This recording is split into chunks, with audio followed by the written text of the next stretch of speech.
Ka-Express, alam nating lahat na dumaan si Kai Sotto sa napakabigat na pagsubok nang tamaan siya ng kanyang ACL injury nitong January. Maraming nagsabi na baka abutin pa ng 1 taon o higit pa bago siya makabalik sa court. Pero eto na ang balita. Malapit na ang kanyang grand comeback sa Japan B-League kasama ang Koshigaya Alphas. Kinumpirma ng mga reports at training videos na balik ensayo na siya, aktibo na sa non-contact drills at kasama na sa team build-up para sa 2025-26 season. At ang tanong, kaya ba niyang bumalik agad sa October 4 opening game ng Koshigaya Alphas? Pero ka-Express, hindi lang si Kai Sotto ang may kwento ngayon. Pag-usapan natin ang kompletong listahan ng mga Pinoy na may live contract sa Japan B-League ngayong season mula kina Dwight Ramos, Ray Parks Jr., Kiefer Ravena, AJ Edo, Francis Lopez, at Matthew Wright. At tutukan rin natin ang Meralco Bolts kung saan magsasama sa unang pagkakataon sina Justin Brownlee at Rondae Hollis Jefferson para sa East Asia Super League. Isang kombinasyon na siguradong ikakagulat ng buong Asia. So abangan ka-Express, loaded ang ating updates. Kai Sotto, ang comeback story na hinihintay ng bansa, unti-unti nang nagiging realidad.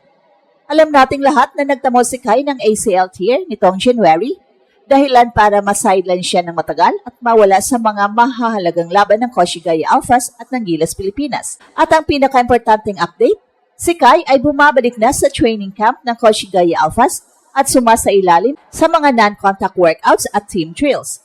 Malinaw na ginagawa ang tamang step-by-step rehabbing process para mailapit ang kanyang return bago magsimula ang bagong Japan B-League season ngayong October.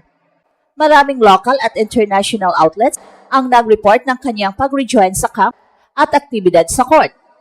Ang Japan B-League ay nakaplanong magsimula sa October para sa 2025-26 campaign, kaya may dahilan ang optimism na makakita na ng Kai Sotto sa mga preseason at posibleng season opener kung maipakita ng medical staff na kaya na ng kanyang tuhod ang full load.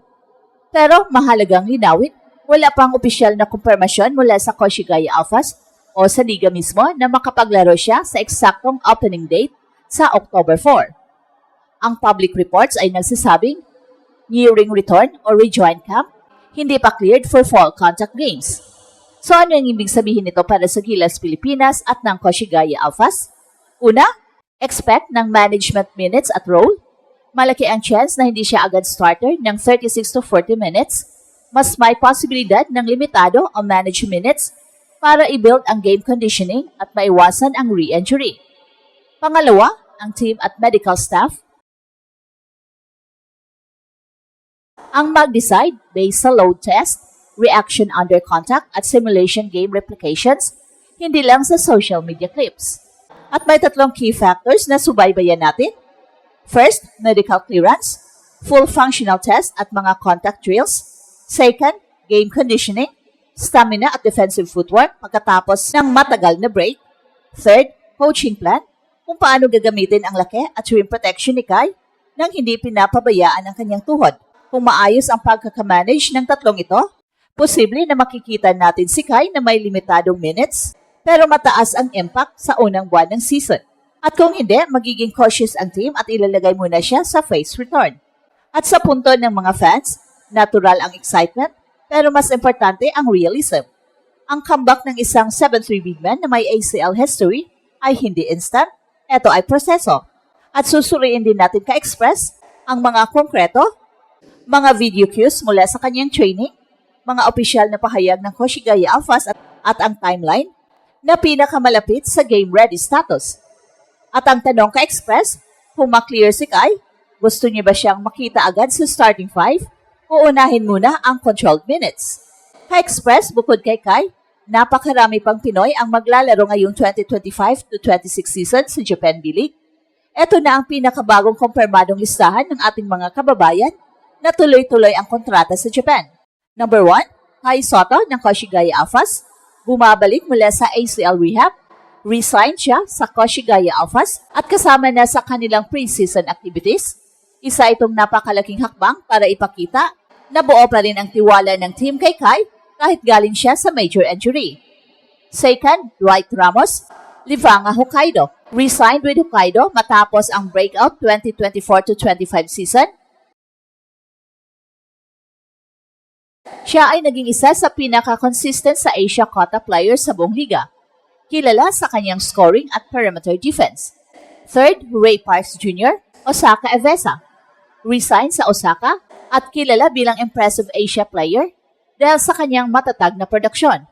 Patunay na kahit ilang taon na siya sa Japan, mataas pa rin ang level ng kanyang laro. Fourth, Kiefer Ravena, Yokohama B. Corsairs. Officially, nag-extend ng kontrata para sa isa pang season. Kilala bilang floor general, mahalaga pa rin ang leadership at playmaking skills niya para sa Corsairs. Fifth, AJ Edo, Gunma Crane Thunders. Bagong lipat mula sa Nagasaki Velka, pumirma siya sa Gunma para sa 2025-26 season.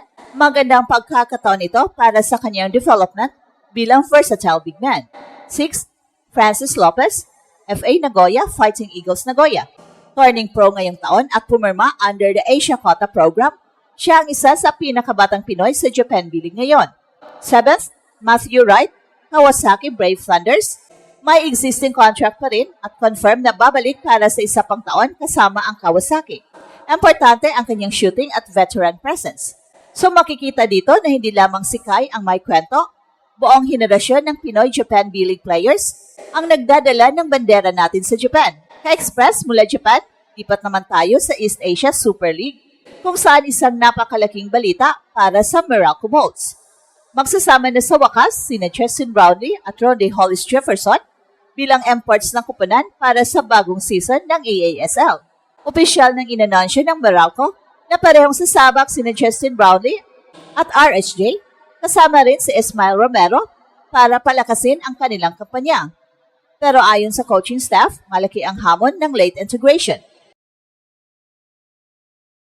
Kakailanganin nilang i-gel ang tatlong malalakas na pwersa sa pinakaikling panahon bago ang liga magsimula. At dagdag pa dito, ang unang dalawang laro ng Meralco ay parehong on the road. Una ay sa October 22 versus Ryoko Golden Kings ng Japan, isang powerhouse na team at defending Japan B-League champions. At pangalawang laro sa November 2 versus Taoyuan Pilots ng Taiwan, isang organisadong squad na may malakas ding imports. Ang kombinasyon ni Brownlee at RHJ ay sobrang intriguing. Parehong sanay magdala ng kupunan. Si Brownlee ay kilala bilang Gilas hero at multi-titled PBA import, habang si RHJ naman ay versatile scorer at defender.